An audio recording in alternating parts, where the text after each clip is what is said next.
Hello and welcome to another episode of the Unwanted Opinions podcast. Jay and I are back recording this on a Monday, about 5:20 Eastern time. It's a good Monday. You know, the Lakers and LeBron won the NBA championship last night, had some football, and it wasn't the greatest Sunday of football in at least Jay and I's households with the Colts losing, but the devastating injury to Dak Prescott, which was terrible. Dan Quinn finally gets fired by the Falcons. So we will discuss all of that here today. But first, Jay, how was your Monday, man? Not too bad. I'm a little pissed off that it's rainy and wet outside, but other than that, no complaints from me on Monday. Yeah. I think we're starting to get into finally some actual fall weather.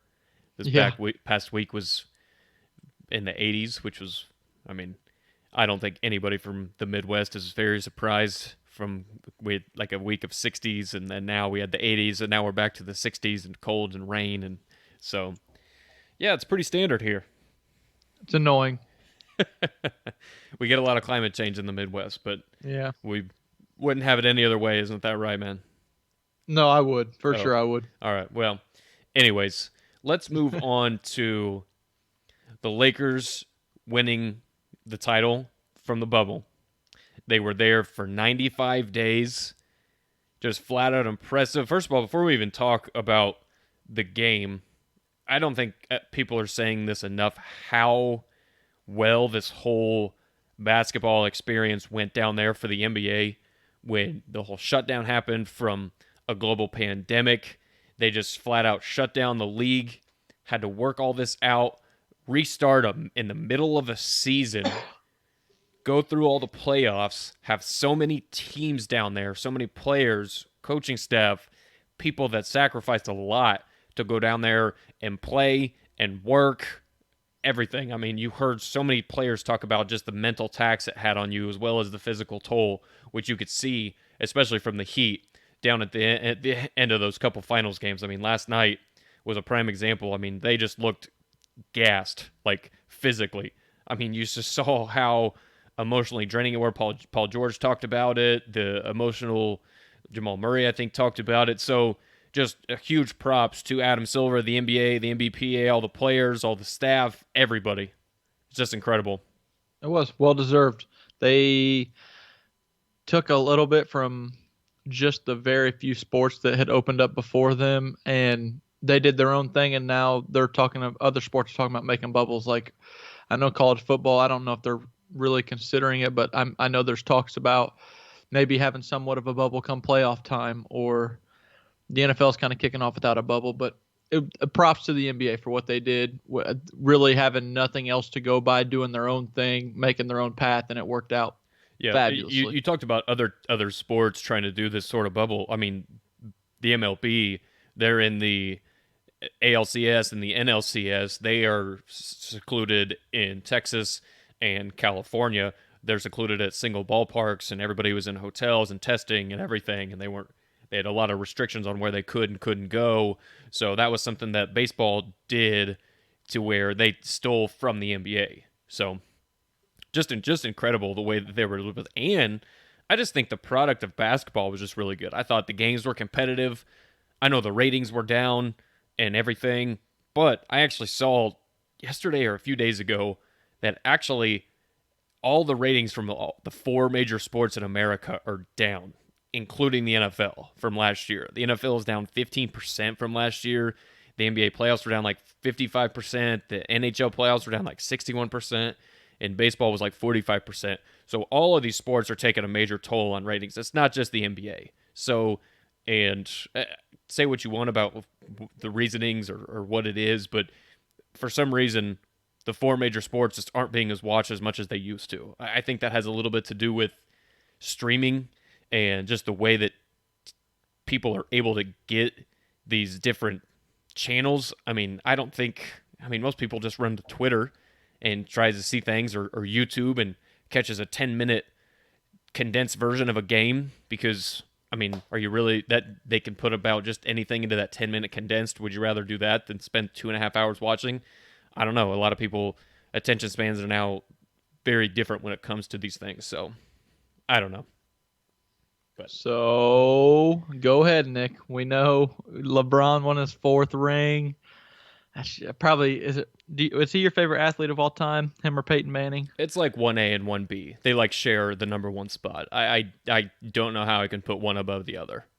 And Well, it's just and it's also because LeBron is still playing, so that also helps his case right now as well. But well, I'll let you go into what happened this finals. What impressed you? What took you back? What you see going forward? Just let us have it about the Lakers. okay. So I'll just kind of start from the beginning.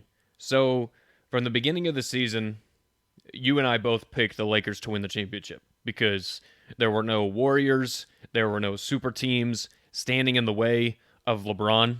He was coming off an injury rattled 2019 season with his first in LA, and you could argue it was an utter disaster. I mean, it was pretty bad. Everything that happened to him, the team just didn't gel. Then they sell all out for Anthony Davis. A lot of still, I think there's, I mean, everyone's kind of backtracking on it now, but everyone said at the time they gave away too much. They didn't have any assets. The team was weird.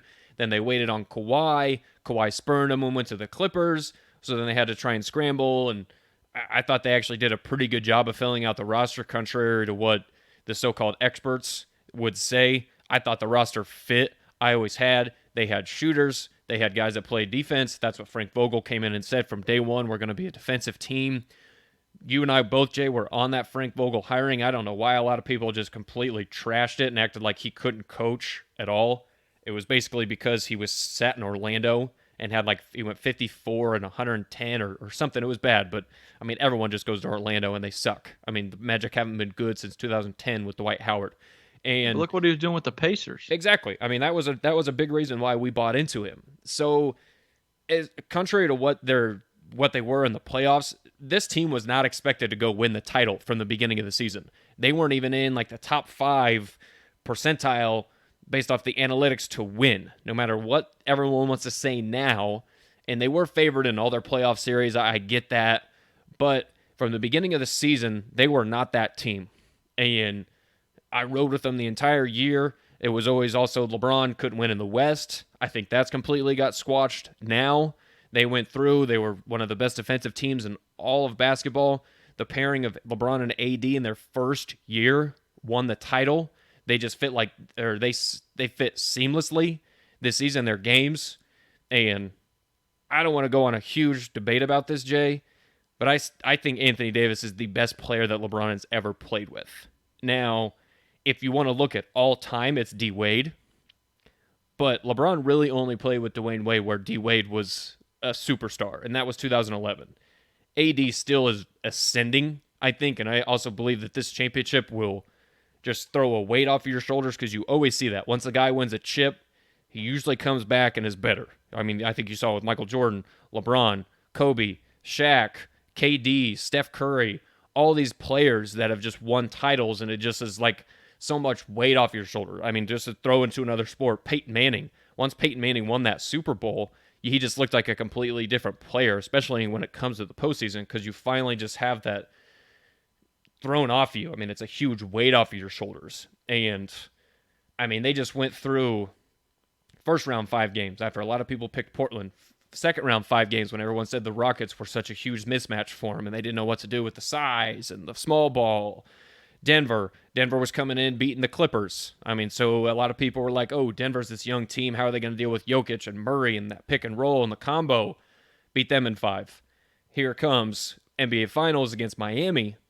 Miami is coming in hot. They beat Boston in 5. Nobody can figure out the zone. Then it took LeBron about 7 minutes to figure out that zone in game 1. And they absolutely murdered the Heat in game 1 and 2. Kind of sleptwalked through the third game. Win game 4, a tight one. Game 5, really close game. Just honestly, just a really flat-out great game and that the Heat were able to pull out at the end of game 5. And then game 6, I talked about it briefly where the Heat just didn't have it. You could just see, I mean, you just saw how gassed they were. I think Jimmy Butler only scored about 12 points. He just was not the same attacking the rim that he had been in the past 2 games. It was just a weird game and a complete domination by the Lakers to close that out. And I don't think the final score, I think it was 13. that's definitely not how just indecisive it actually was. Basically, from the start of the second quarter on throughout the game. I mean, the Lakers just blitzed them, murdered them. So, Do you think they will be the favorites going into next year? well, they're already the title favorites based out of this odds wise. The Lakers are, which I think they should. I mean, I think every title, or depending on what your roster looks like the Raptors, if Kawhi would have stayed, they'd have been the title favorites as well. But since he left, they weren't. I mean, normally when you win the title, you're going to be already the favorite going into next season. I think that's just kind of garnished, and it's your title until somebody takes it from you. I should have worded it different. Not by Vegas. Do you think the national media, the majority of them, will consider the Lakers the favorites? I mean, you're Mm, always going to have, I'm going to call them haters like Skip Bayless that just refuse to and there's a lot acknowledge more what's than just happening. him, but yes, he's the most known. But, I mean, you get Golden State. Golden State gets a healthy Steph, healthy Clay back, so they got to be talked about with that top pick as well.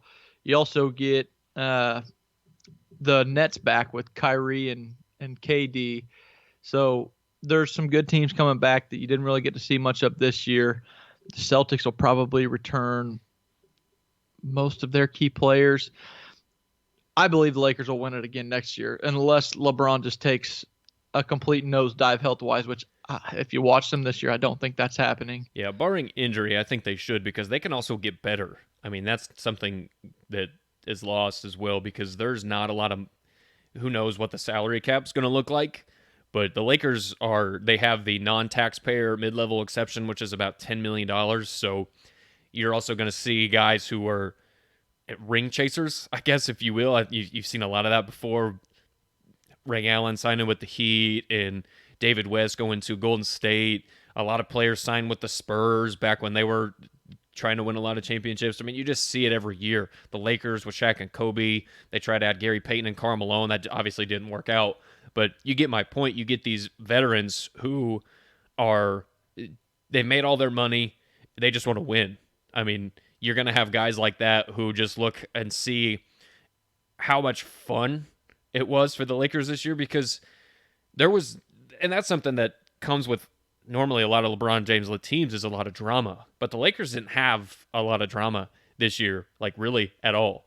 They did after Magic Johnson stepped down and that whole thing. But once the season started, I mean, they weren't a team who fought in the locker room. You didn't hear stories about players not getting along. They had a lot of team camaraderie. So it's easy for guys to fit in that way when they do a lot of stuff together. And it also helps when you win for sure. But, and then they also have their first round pick this year going into the draft. I'm sure they'll probably trade it on the draft to get something or draft a player and try and ship that out for veterans because they're definitely in win now mode. And with LeBron and AD, you don't need that much more. Other than No, a you don't. couple, I think they still need some shooting, a little bit more shooting. I think every team could use shooting, but I mean, I think I didn't look this up before, but you I've always might thought their actually know roster this, Nick. fit. Is Avery Bradley a free agent I after believe this he has year? a player option for next year. I think Well, I'm going to assume he's going to opt in and be back with the Lakers, which is a piece that they very well could have used in the playoffs in the bubble for sure. and made them better. So, yeah, you're right. They don't have much they need to do this offseason, and they're still probably going to make one or two moves to get even better. So, Yeah. And they'll that's just be a scary lot for the more Lakers. comfortable playing with each other. I mean, and like I Hmm. said, I think they'll get an addition even with not adding anybody, with Anthony Davis just becoming better because you saw at times how dominant he was on both ends of the court. I mean, in game 4 in this series when they took a 3-1 lead, how good he was defensively. I mean, he was just everywhere. He was very similar like that in game 6 where you saw how it affected the Heat players when they were going up. I mean, Tyler Hero threw up a floater that airballed by about 3 feet because he was scared of Anthony Davis. Jimmy Butler had similar things. Jay Crowder did similar things to that. You saw just the impact that he had. And I just think he's going to be better next year, which is absolutely just terrifying for any team because he's a guy that no one in the league can match up with when he wants to play the way he wants to play because you can see at the beginning of the game if he's going to pull up for jumpers or if he's going to attack the rim. I mean, it's just a much different mindset with him sometimes. Yeah, I'm all in on the Lakers next year too. Just like we were this year, never wavered. I don't see anything slowing them down next year either. No. And I mean, I know you mentioned Brooklyn, but Oh, I've never been on that train. I'm one that I still don't really see how that KD Kyrie pair is going to be that great. Like I said, I think you're going to have a chance in the East because you have Kevin Durant, depending if he's at least 90% of what he used to be. That's still a top 3 player in the league, 3, I'm 4. curious to see how Steve Nash does as a head coach. Yeah, I am too. I mean, I know he got really close with Kevin Durant in Golden State when Steve Nash was a player development coach. He had a really good relationship with KD, but then I don't know if you heard on KD's podcast, Kyrie Irving basically said he doesn't feel like they even have a head coach. So I mean, I he's did. already undermining his head coach, and they haven't even stepped on the court. I think Brooklyn's going to be a nightmare. So I mean, anyways, but all right. Now, of course, as soon as LeBron wins, which he was the unanimous Finals MVP, I want to ask you: do you feel like they got that right? Because out of all 11 voters, LeBron, it was like I said, it was unanimous. Absolutely, I got I it think right, and no I don't. question, it was Yeah, LeBron. I mean, in the finals, didn't he lead the team in points, rebounds, and assists? Yes, he did. I think he So, was 29.8, 11.5, and 8.5. and he shot like over 50% from the 59%, which is field, the 30 something from the three. yeah. What else do you want from the guy? And he Whose numbers compared? and I actually thought he defended Jimmy Butler really well. I mean, the only time I feel like Jimmy Butler, they were hunting switches a lot, and he really abused Kuzma and KCP and Danny Green and the other guys when he got LeBron or AD switched onto him. It was a lot of trouble for Jimmy Butler. And I heard Brandon Marshall on First Things First basically say he felt like LeBron was trying to give AD the Finals MVP at multiple points, and AD had a couple games where he just didn't show up all the way, and he had a couple stinkers where He he did. had less than 20 points. I think one game he had like 5 rebounds. Yeah, he had 15, and I believe in the game 3 loss, he went for 15 points and 5 rebounds. And I mean, So like, he was in early foul trouble that game, and he just was completely out of rhythm. But yeah, that right there basically sealed LeBron winning the Finals MVP because the first 2 games, you probably would say it was Anthony Davis for the first 2 games yeah. because of So how dominant I, he was. I think they got it right. I I do don't too. think it was a pity vote. I don't think it was, hey, he's in the 17th year and they won. Let's give him the Finals MVP just because of what he's done in the past. I think he earned it, and I think there's nobody. I mean, Anthony Davis is the second closest that would have gotten it, obviously, but yeah, they got it right. Bottom line. Okay. And then, as soon as they won, here comes more of the MJ LeBron GOAT debate, which is, I mean, it's really one of the most pointless debates ever in my eyes because all Jordan fans have to say is 6-0 compared to 4-6. I mean, that's the only thing that they have. That's it. That's the And only thing. the killer But mentality that and the score, the best that is scorer of all I hate that. time. I just think that's such a made up thing I mean, I'm with you. because there's different there's different ways to do that, and we've outlined this before. So I don't even want to get into the MJ LeBron debate at all because I think everybody knows how we feel. We both think LeBron's the greatest player of all time, and I don't even know how it's arguable, but yeah. I don't either. But I'm okay. Like if you think MJ is the greatest player of all time, whatever. I think you're wrong, but I'll give that to you. I'll say okay, that's your opinion. But when MJ fans try and argue that LeBron's the GOAT, it's like, oh my God, the world's ending. Because they are just so harped on he has 6 finals losses. They have no context to those finals losses, to their careers. And again, there was a lot of people saying this today. LeBron's still fucking playing.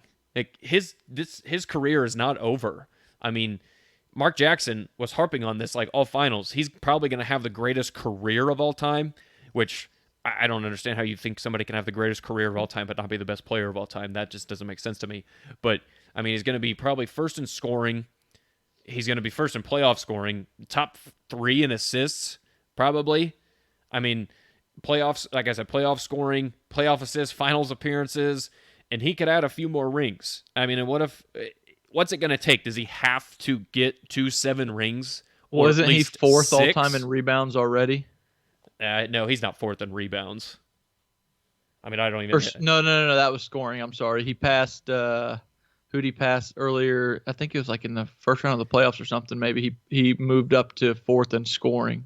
He's already first in playoff scoring of all No, time, no, no, not and playoff he's scoring. third in career scoring behind Kareem and Karl Malone. He passed Kobe this year against Philadelphia Okay. in scoring, but that's just the thing. I mean, there's context to everything, and like I was just saying, just the fact that that's all they say. I mean, that's all you get out of people who hate LeBron or love Michael Jordan. It's just you can't have that argument. And so, like I said, I just don't do it. It's just not worth my time. Over the last 10 years, the dude's been to the finals every year except for one where he was hurt. Yeah, and like I said, he probably doesn't get there because Golden State still. Well, I mean, I don't know. I mean, it would have been Golden State without KD and in the conference finals because the Warriors beat the Blazers without Kevin Durant. And I don't know if he would have been able to do it, but there'd have been a decent Okay, let's say he chance. got swept first round. I don't care. 9 out of 10 years. Okay, exactly. Yeah, that's the point. I mean, he was hurt, so he didn't make the playoffs. You're right.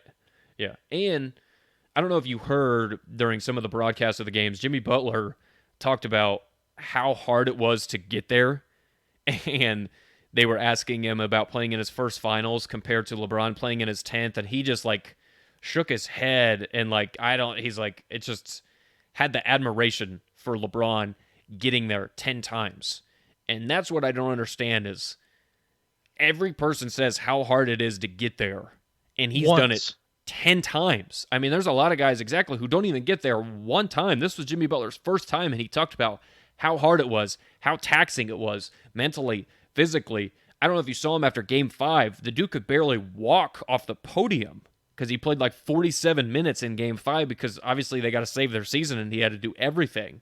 And that was why he was just a little gassed in game 6. But the fact that the Lakers were able to do this and be there just means a lot. I think this was a tough championship. I would have said it for anyone. I said it at the beginning of the bubble when it started, how difficult this was. I mean, it was almost a full calendar year that the season started, and now it's just ending. I mean, it was the longest season ever. I think what's even more impressive is if you look at what they did in the bubble and the teams they beat. Obviously, in today's league, it's a 3-point shooting league. And the Lakers went through the Trailblazers, who are, I mean, Dame Lillard and CJ McCollum. They're 3-point shooters, right? So then they go through them. Then they go through Houston, who is arguably, I don't know, second best 3-point shooting ball team behind the Warriors. They're up there. I mean, Then just based on volume. I wouldn't say the Nuggets are a great 3-point shooting team. And then they beat. I think they would. I think you would say they're a better 3-point shooting team than the Lakers are. Yeah. And that's what I'm getting at. And then they beat the Heat, who are known for their three. They do all of that while not a great 3-point themselves. They won on defense in year 17 for LeBron. That's impressive in itself. Got to give props to Frank Vogel because we knew coming in that's what he was going to bring. And I believe they hung their hat on their defense instead of their offense, and it showed through. They did. They knocked out all these 3-point shooting teams where all the analytics say shoot threes, shoot threes, shoot threes, and win you championships. And they went against the grain, did it their own way. They made people play their style instead of falling into the hands of others. Where I know at some points against the Rockets, they did feed into that where they started, the Rockets made them play their game, but all in all, in the end, after 5 games, beating them in 5 games, a gentleman's sweep, just like everybody else this postseason, they made everybody play to them because they utilized their bigs in different ways. And again, more props to Frank Vogel for adapting each series being different and finding the right. Like in Game 6 last night, what did they do? They come out and they don't start Dwight Howard and they start Caruso, which actually was huge because Dwight was just getting absolutely abolished in this series. He was bad. And I don't want to hate on Dwight because he has played a No, big and I role in mean he certain was series and arguably the certain third best games. player in that Denver series. I mean he had his role, and especially like I said, they still probably win against Denver, but I don't know if it's in five without Dwight Howard. But I just think that Frank Vogel's being so undervalued right now, so underappreciated. They're either giving all the credit to LeBron and AD or hating on LeBron and AD, but Frank Vogel's not getting brought up at all. I think there was a few people giving him his props. I mean, I think he did finish third or fourth and coach of the year balloting. So I think he got it. It's just and that's the thing with I mean, Eric Spoelstra never got the credit he deserved when he coached the Big 3 in Miami. I really think the only coaches really who have gotten the high praise that they deserved with superstars are Phil Jackson and Greg Popovich. I mean, those are like the only two guys who get the praise along with their superstar players. And I think it's based off how many titles they won and how long they were able to do it.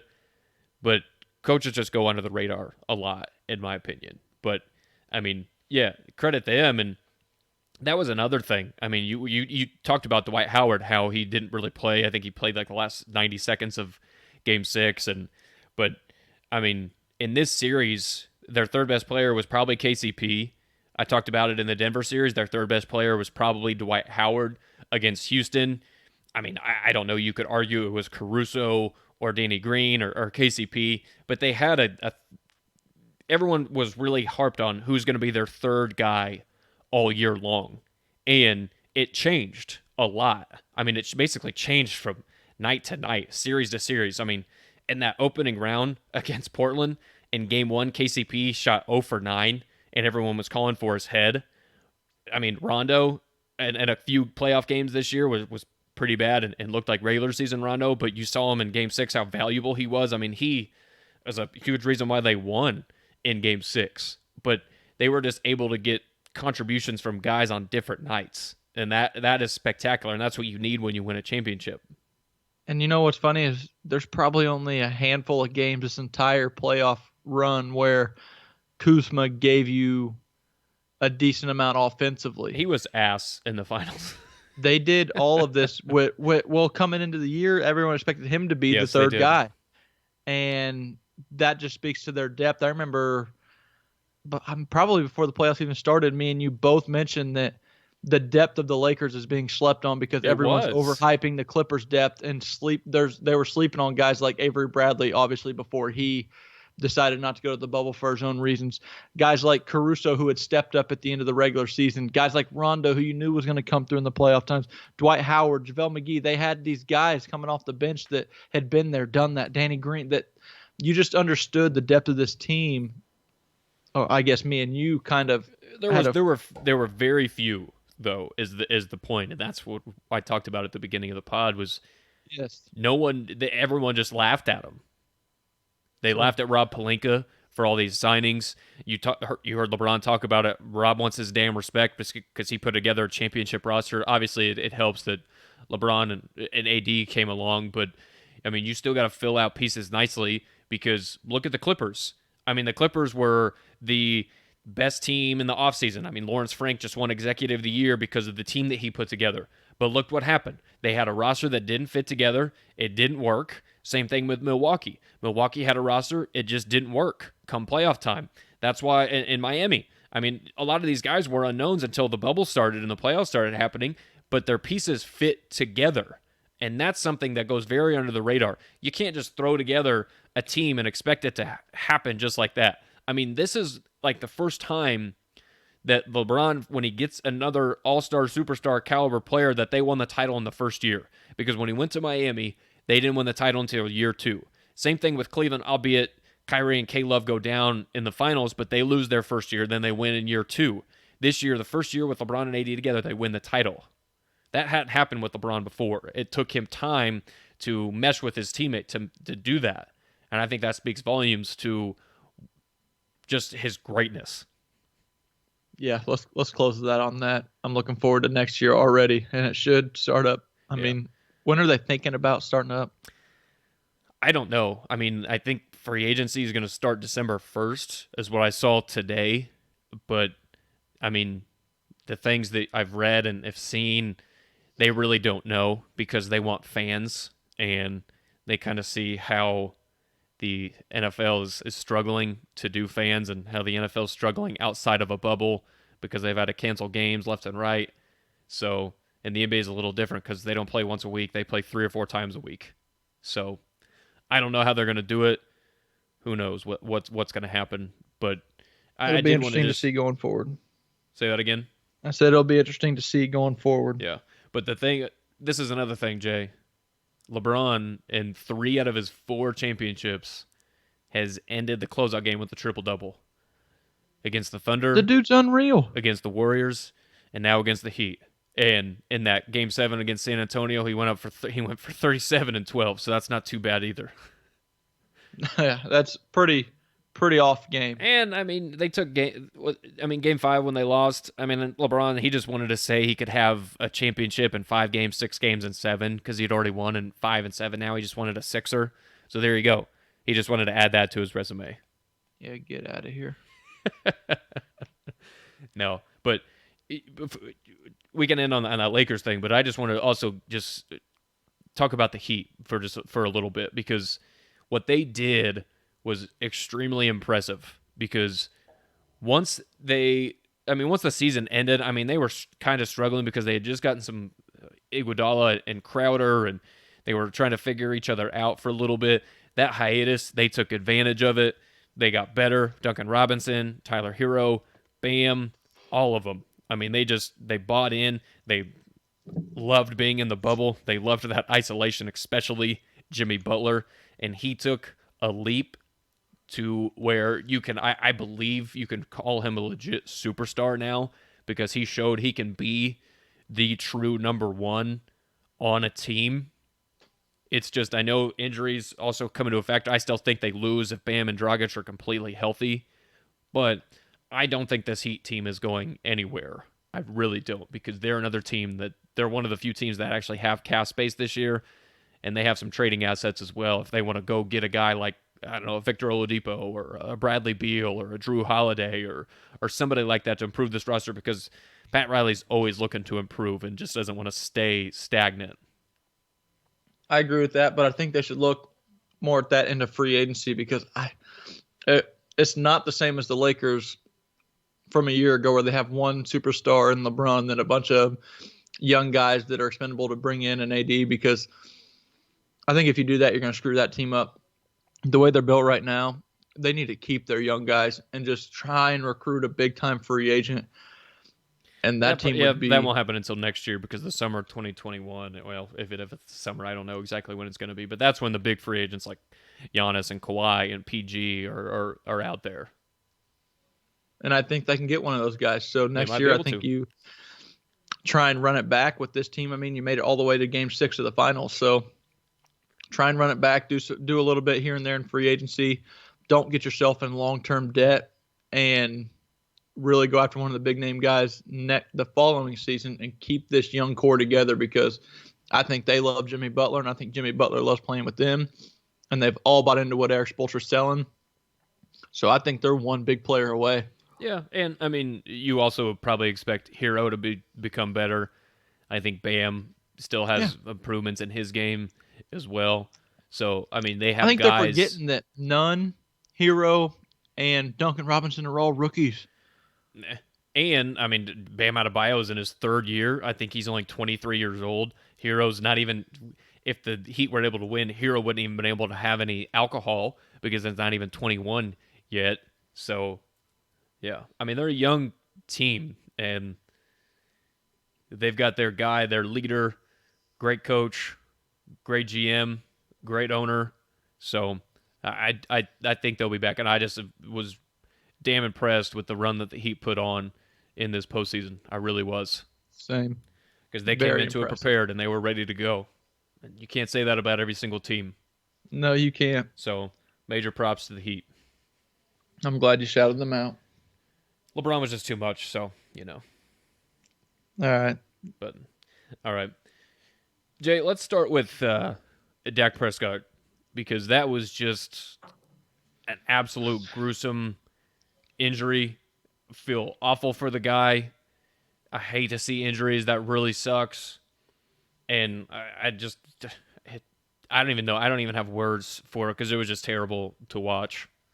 It was nasty. I mean, I was watching the game. I was watching the Colts game, and I'm in another group message with like three other guys, and I saw where they had texted.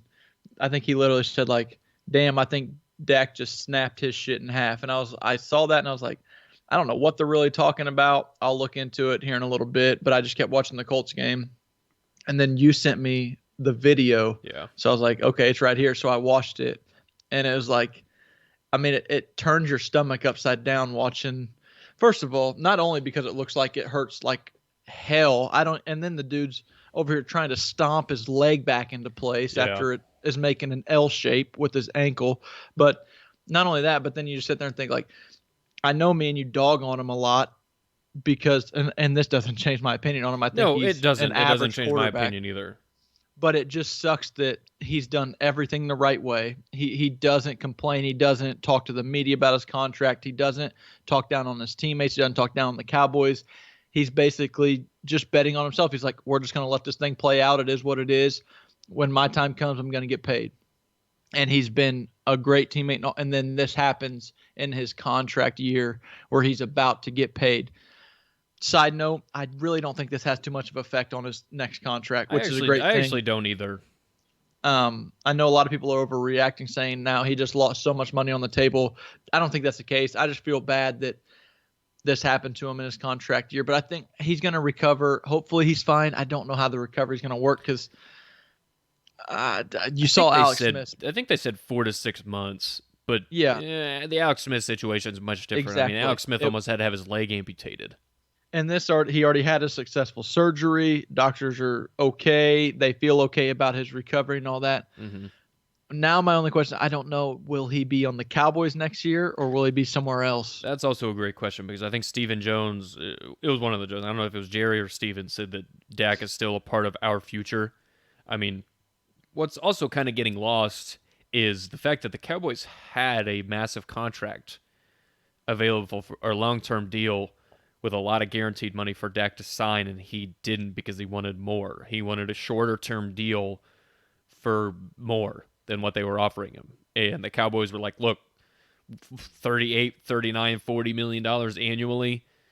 That's what we're offering. Sign it or leave it, or take it or leave it. And he left it. I mean, he's going to play on the franchise tag. Was probably going to keep playing on a franchise tag for a while. I mean, and like you said, I don't think it really matters. I think he'll get a contract from whoever, if it's the Cowboys, if it's another team, because at his absolute worst, what is he, the 15th best quarterback in the league? 15 Yeah, to 15 to 20. 18. Yeah, I mean, but there's a lot of teams that would rather have him than who their starter is right now. I truly believe that. I agree with that. It's a sucky situation for him, Yeah. but I mean, here's the thing. I know you got to put context on everything, but the fact of the matter is, when he left that game, they were winning by one, I think, against the horrible Giants. Yeah, I mean, And they're just. I just don't think the Cowboys are that good of a team.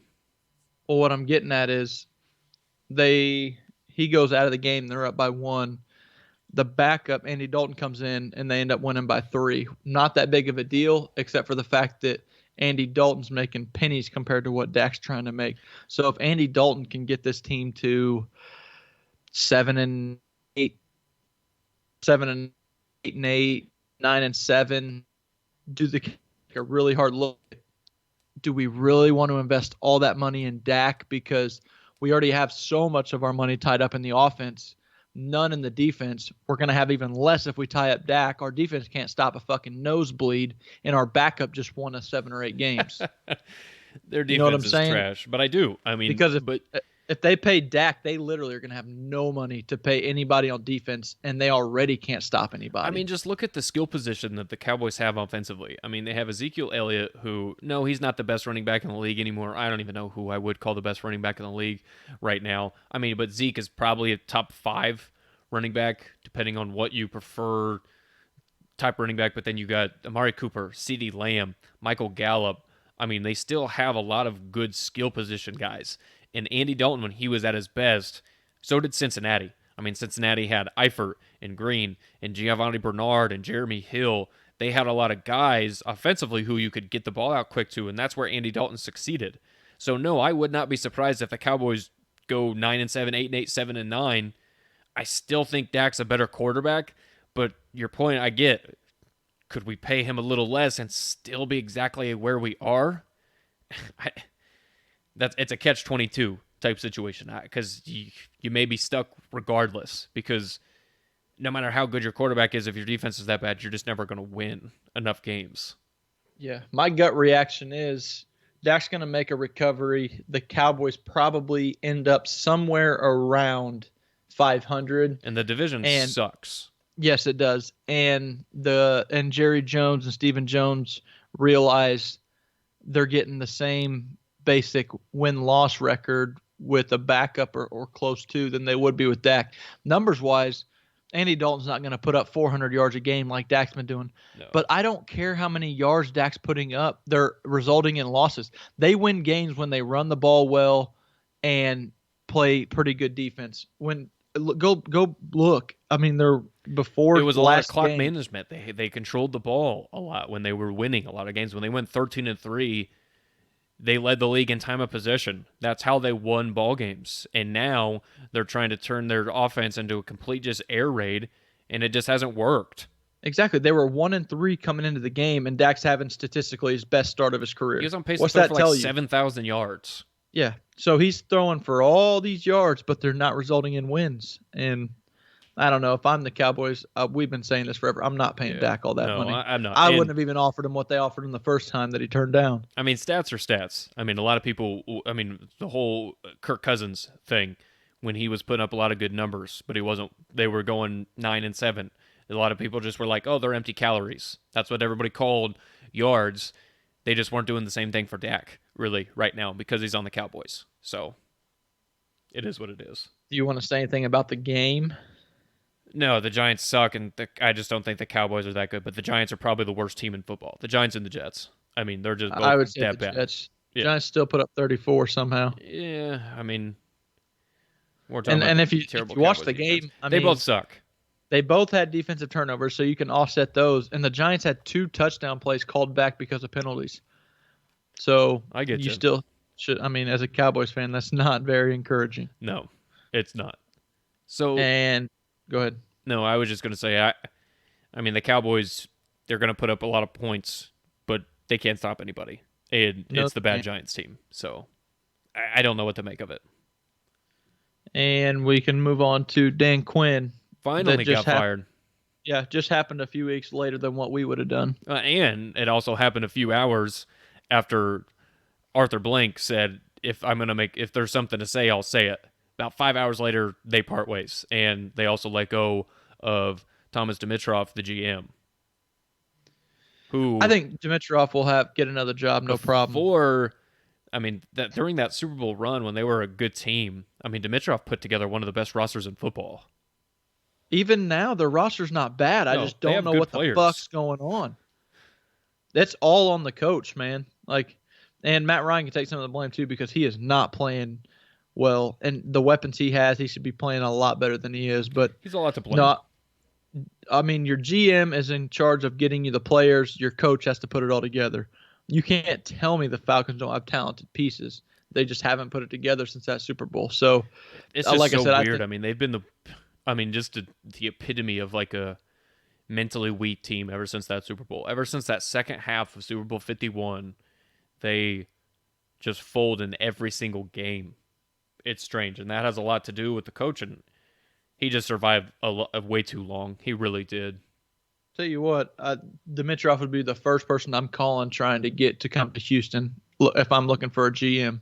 And I think he's a good GM. I just think you get to that point where you just need change, and you're paying a lot of money to Matt Ryan. You can't really move on from him. Like you talked about, they've got good pieces. It's just they just don't see. I don't know. They just needed a shift. Something needed to change, and it was about damn time. And on the flip side, the Panthers look pretty damn good, man. They're 3-0 since McCaffrey got hurt. Yeah, I did know that. And they were 0-2 with McCaffrey and 3-0 without him. I don't know if it's more of just like the overall system, the players are getting better with it, and they'd be 3-0 with McCaffrey if he'd have played these games as well. I don't know because obviously McCaffrey's a great player, but this might be something where the Panthers are kicking themselves, or at least, I mean, maybe could get something for McCaffrey if Matt Rule doesn't necessarily need him because they just paid him a lot of money, Yes, they did. and they're running a system where it looks like it doesn't matter what running back you put in there. I Shit, mean, Mike Mike Davis has Davis been is tearing it up.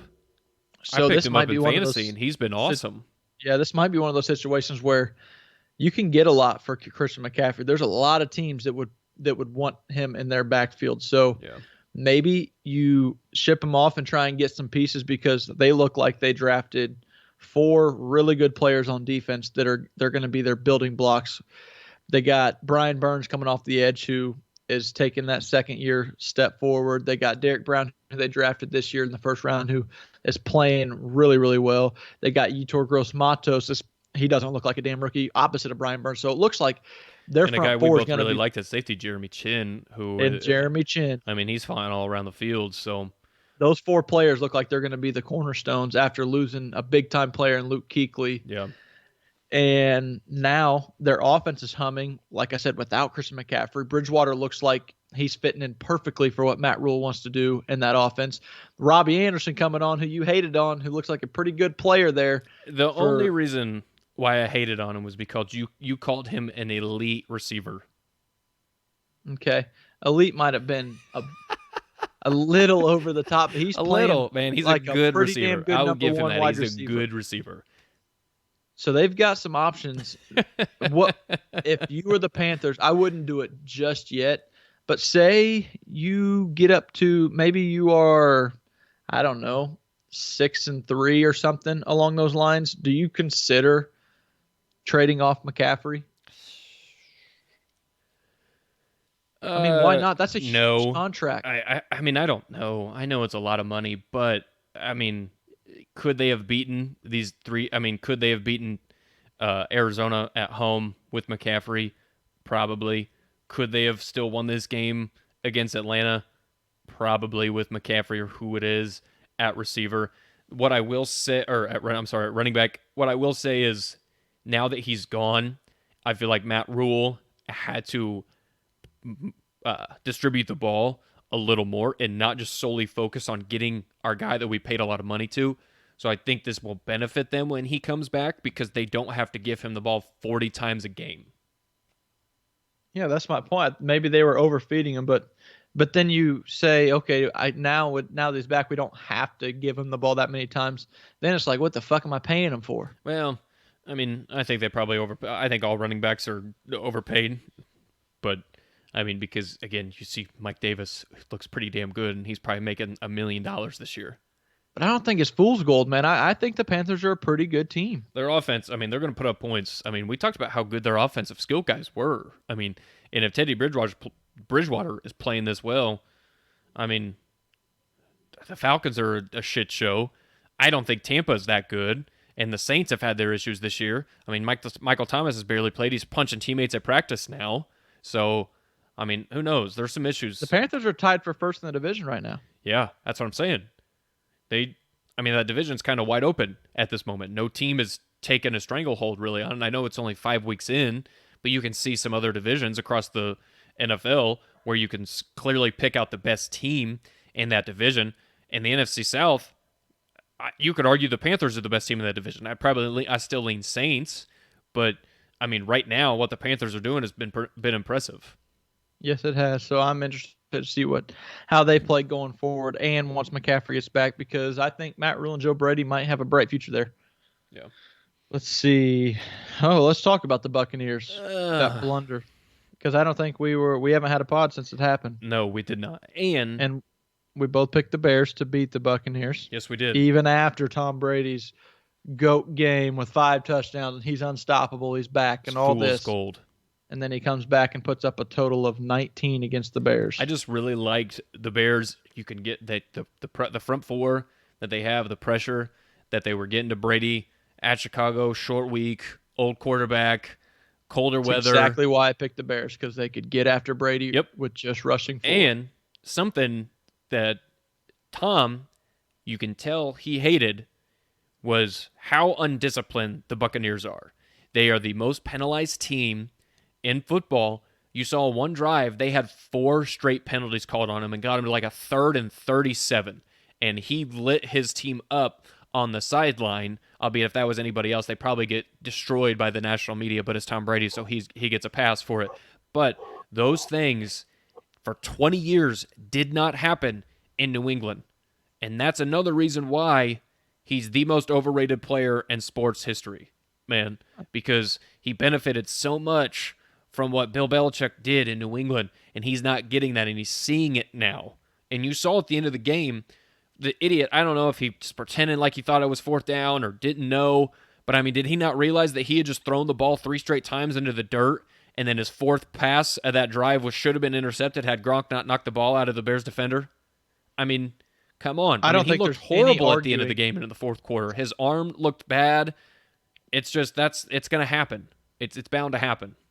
There's no argument. He did not know it was 4th down. That's why he was telling the ref it was still 4th down. Like I said, I holding don't know up whatever four it fingers. was. I don't really care. He's just But how can you chew out your offensive line for a mishap of like a penalty and then not realize it's 4th down? So I'm with you. I'm so glad that I had mentioned that right when he went to the Buccaneers on one of our podcasts, that one of my points was he's not going to get the disciplined team he expects every game, because Belichick always had the defense right and he always had special teams right, and they didn't beat themselves with penalties. You knew that going into the game. So to me, Tom Brady was always the ultimate game manager. And people want to call me a hater just because I say that, because I don't say he's the greatest quarterback of all time. That's not even a bad thing. That takes a lot of skill to always make the right play or don't lose the game. And he's won more games than anybody. I mean, he's got 6 Super Bowls. So that's not a necessarily a knock on him unless you believe he's the greatest. But to me, he's not, and that's one of the reasons. Now he's at a place where your defense has actually played really well this year. it has. But the team is not disciplined, And clearly. it's on contrary to who they've played a little bit too. There's context to that as well. Yeah, so to me, I'm still not buying into the Buccaneers. I don't care that they're 3-2. I don't care that he just had a 5-touchdown game. This is who they are. They're up and down. This is They're more not of the team disciplined. that they'll be for the rest of the year than they were against the Chargers when they put up 38 points or whatever it was. To me, they are not a Super Bowl contender. No, because you saw it the past 3 or 4 years, how he was dwindling down at the end of the year when normally he would get stronger at the end of the year. And that's just not happening because it's age. It's just, it just comes. It happens eventually. And the flip side, I mean, the Bears I and still Nick don't Foles, think the Bears are very good, man. I don't either. I'm with you. I know But they're what I was gonna say 4-1. I just still don't think they're a very good team. I just really don't. I think their defense is good, but their offense is poop. I'm not saying they're good, but what I'm getting at is down the stretch. I mean, Nick Foles had a horrendous first half, but when plays needed to be made at the end of the game, he made them, and Brady did not. So He did. props to the Bears. They're 4-1. We'll see what they do going forward. But I mean, right now it's like they're all but guaranteed to make the playoffs with this that's what it's start looking they've like had. so far. Panthers, Falcons, we already talked. Bengals, Ravens, not much to touch on. I No. mean, the Ravens are Ravens clearly the better team. Yeah, far and away. Not Same even things with the Cardinals and Jets. I mean, the Jets, we talked about how awful they were. Cardinals got a much-needed victory after starting off 2-0, lost 2 straight, and then got this win. They did what they had to do. They beat a bad team. Yep. The Texans, Jaguars. The Texans came out. Looks like they had a lot to prove after starting off 0-4. They got their first win out of the Bill O'Brien regime. It took. Yep. Raiders Chiefs. That was actually a pretty interesting game. I got to watch a It was a decent nice amount of that. high-scoring game. Yeah, I What feel the like Raiders did in the second half defensively was outstanding. I Mhm. mean, the Chiefs had 5 possessions in the second half, punted on 3 of them, threw an interception on 1 of them, and their only points in the second half came on a touchdown. I want to call it a garbage time touchdown because I understand that if they get the onside kick, they have a chance to go down and tie the game off of it. But what are the chances that the Raiders were playing off, letting them go down, and finally got that last touchdown? But even if you want to count that, they scored 7 points in the second half Yeah. against the Raiders team, and that's a Chiefs team that all you do is expect them to score I think points. They put up it was 8 because they went for 2. okay, you're But right, 8 because they had I know your 24 point. They at scored halftime. a touchdown. So This is what happens when Derek Carr just pushes the ball down the field. I don't know if the dude's scared to do it or what, but it looks like he finally came out and did it, and they put up 40 points. yeah, it's pretty good. This is the first time the Chiefs have lost since November of last year. It was almost been an entire year since they had lost a game. That's pretty impressive. So Did you know that this is the first time in Patrick Mahomes' career that he lost by more than 7 points? I did not, but that's Isn't that that's crazy? another impressive feat as well.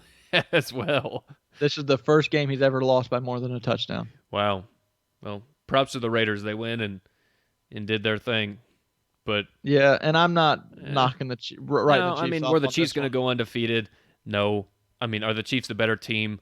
Yes. I think they were also missing Chris Jones. That's a huge aspect to the Chiefs defense as well. So I I don't have much to take from it except that the Chiefs defense is going to have games like this where they give up 35 to 40 points probably. And the Yeah, Chiefs and are if just the going to Raiders can push the ball down the field, yeah. like Henry Ruggs looked And fantastic he in had a 2 couple catches for catches. 118 yards. He averaged over Yes, 50 yards a catch. he stretches that field, and that just Yeah. gives the defense one more element to think about and allows you to open up the game. Because Josh Jacobs is clearly a good running back. Derek Carr can make all the throws. He just doesn't for some reason. They have a good offensive line, and they got some pieces on defense that they're working towards. Their defense is far from perfect, but It's suspect. but I mean, they the still play gave up calling, 32 points as well. So, and you it know. was the Chiefs, but they Yeah. came away with some big plays, especially in the second half.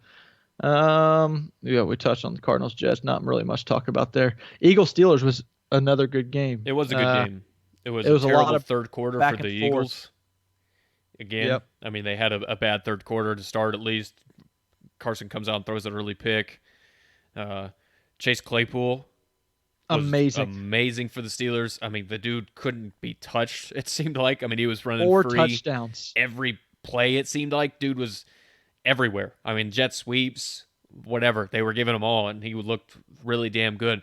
And that's I I think the Steelers have the best chance to beat the Chiefs. I still think the Chiefs are the best team in the AFC, but I think the Steelers are better than Baltimore. I think they're better than New England. I think they're better than Buffalo. So I think the Steelers are the team that is really going to challenge Kansas City as long as Big Ben stays healthy. Me and you both, because defensively, that team, we've been saying it the entire year. I don't care who statistically has the best defense. To me, the Steelers are the best defensive team of football. They can match Kansas City with points offensively. Big Ben's been there, done that. They have weapons on offense. The, don't sleep on the Steelers making the Super Bowl. I really like the Steelers. I liked them last year, but then Big Ben got hurt, and you saw what happened. But Yep, same. I'm really impressed with them this year. The Eagles, I mean, there's now, I mean, as much as injuries that they had, I mean, I think you have to shoulder a little bit of that blame on injuries and loss and just not guys being there. But Carson Wentz still just hasn't. After I thought he played his best game against San Francisco last week, just didn't look that great and comfortable. And there's just his mechanics are off. Something's wrong with Carson Wentz. And I don't know what it is. I don't either, and I don't know if we'll find out this year, next year. Who knows? Whatever. I mean, maybe they need to put a little bit of pressure on him by letting Jalen Hurts maybe get a little bit more touches in the game. Who knows? But Rams and the Washington football team wasn't. It was more nothing to of say a other than ass whooping from the other Rams. than Alex Smith. It was cool to see him back in after that terrible injury that almost ended his entire career. And we Yeah, talked it about was cool to see him almost get lost his sacked and get leg. up Yeah, and not be hurt. Another takeaway is Dwayne Haskins is now the third string quarterback out of yeah, nowhere and on the trade block. yeah. Which is What do you think kind they of can weird. get for him? I don't know. I mean, I didn't think he was playing that terribly to where, I mean, it was only, what, 4 games into the season? And Yeah, and you got to think what he's gone you through. really And he, thought Kyle Allen was better than Dwayne Haskins, or at least, I mean, what did you think? You saw what Kyle Allen did last year for Carolina. I mean, and Dwayne Haskins, I mean, you spent a first round pick on this guy. Just let him play through the season. You're not a good football team. you just got to let your rookies sometimes just go through these growing pains. Yeah, because to me now you can't. It's just You're weird. definitely not getting a first round pick for him. Fuck no. So I mean, one team I was thinking of that could trade for him and basically give up nothing for him might be the Colts. The Colts I look don't want to like. see him, and I don't want to see him there. What do you think? So well, I was just going to ask you, what do you think about the Colts trying to give up like a third or fourth round pick for him or Sam Darnold, two teams that the quarterbacks they might be moving off of the Jets? I mean, if they get the first overall pick, they're taking Trevor Lawrence. I think I'd rather have Sam Darnold because I still think Sam Darnold can do some things. It's just you see the lack of talent with the Jets. I mean, the Colts have. I don't think the Colts offense is that much more. It's more talented than the Jets, but it's not like leaps and bounds more talented than the Jets. The offensive line is much better. The coach is much better. So, I mean, obviously, I would rather have Sam Darnold as a Colts fan instead of Dwayne Haskins. But I would want to give up Do you a first think round pick Haskins for gets either of traded those this year? guys. Say that again. Do you think Haskins gets traded this year? I don't know because they're probably not going to win many games. And unless Dan Snyder is just completely out of it and not saying anything because that was his guy, then I don't know. We'll see. Okay. I'll say What no. I think he will be traded. What do you think about the ass whipping the Dolphins put on the 49ers? Just very weird. It was Was. very weird. I did not. That was the most shocking game of the year to me. I mean, Jimmy Garoppolo came back and looked like shit. They might have rushed him back a little sooner from that ankle injury, but the Dolphins just put that ass whooping on that and put up 43 points on the 49ers defense. I know they've got some injuries, but the Dolphins, wow. This is what Fitzpatrick is. I mean, one game he's going to give you 56% completion percentage for 183 yards, one touchdown, and three picks. Then there's going to be games like this where he comes out. I don't even know what his completion percentage, but it was pretty high, and he throws for 350 yards and three touchdowns. He's just so back and forth with what he's doing, and he's either awesome or very bad to me. It reminds me, Gardner Minshew is becoming the new Ryan Fitzpatrick because he'll have games like this as well. Have we seen a 350 and three touchdown from Gardner Minshew yet? He's probably gotten close. I don't know. I haven't looked up all his game logs, but I'm sure he's had one or two. Yeah, that game just I didn't watch a single snap of it, but I kept seeing the score come across the bottom of it, and I was like, "What?" It was just very shocking to me. Yeah. Colts Browns. Yeah. Phillip Rivers just gave that game away. We talked about this ad nauseum to each other, but credit the Browns. I do think the Browns are a good team. The Browns' pass rush was all over Phillip Rivers, and that's supposed to be the strength of our team is our offensive line, and that Browns pass rush. Our left tackle was out, and our backup left tackle was starting against, but still, maybe the best defensive end. I mean, come on. I mean, if I get it, one guy's out, but that shouldn't look that bad. I just don't think it should look that bad. But I mean, Colts got some work to do. The offense or the defense, actually, I thought played pretty well in the second half. After the first half, they had some struggles, definitely against that naked boot where Baker was rolling out and just hitting dudes. And I mean, Jarvis Landry and Odell were just making absolute phenomenal catches over our DBs. But Darius Leonard, I thought, was missed. I mean, obviously, Costanzo was missed offensively, but Phillip Rivers, I hate him. Yeah, I won't go so far as say I hate him, but I think this is the Phillip Rivers we're gonna get against good teams, because against the bad teams like the Jets and who else did the Colts beat? The Jets. They've beaten. Who the fuck have they beat? Minnesota. I mean, they're 1-4 this year. The Vikings haven't played that well. And the Bears. There we go. So, I told you against the Bears, if the Colts would have had if the Bears would have had a good quarterback, they'd have beat the Colts by 15, 20 points. So, Colts got some work to do. But Browns, man, hats off to them. Yeah. I thought they've been playing well. We don't mince words about the opponents like last week when they beat the Bears, and the Bears had came into the game. Weren't they undefeated? Yeah, they came into the game undefeated against the Colts. The Colts beat them, and we kept saying the Bears just aren't a good team. And this week, I mean, they play the Browns, who are now 4-1. It's their first time starting 4-1 since 1994, which is incredible in itself.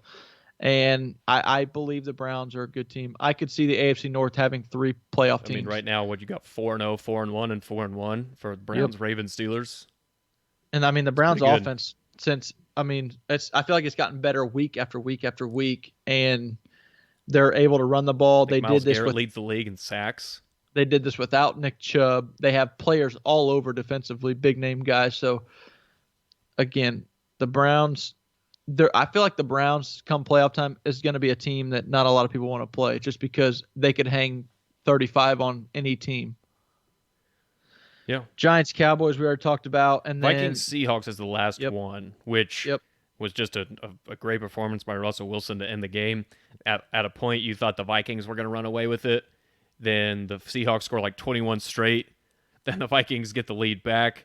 They go for it on that 4th and 1 instead of trying to kick the field goal. What the fuck was that, dude? I mean, I know hindsight's always 20/20, and I'm very aggressive in play calling. I love going for it on 4th down. But that gets you up 8 points right there. Yeah, that means that the other team has to score a touchdown, 75 yards and the 2, because they missed the 2-point conversion at the end of the game.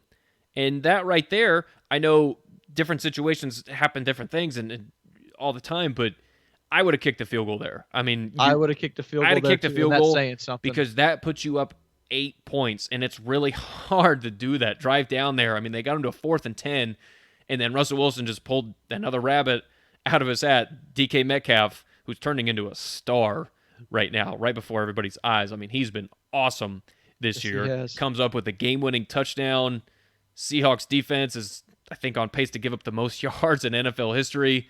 But, I mean, if they can keep guys from scoring, that's a great recipe for success, because you're always in a game with Russell Wilson.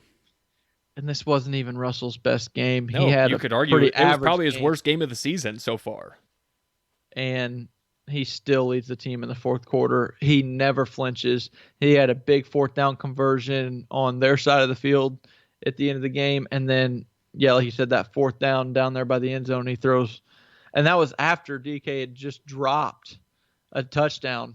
So he's threading the needle. Russell Wilson's unreal. Russell Wilson, to me, is still the best quarterback in the game. He's awesome. Do you want to preview tonight's Saints-Chargers game? I think the Saints win, but I think the Chargers will put up a good fight, because I think Justin Herbert, he's the man.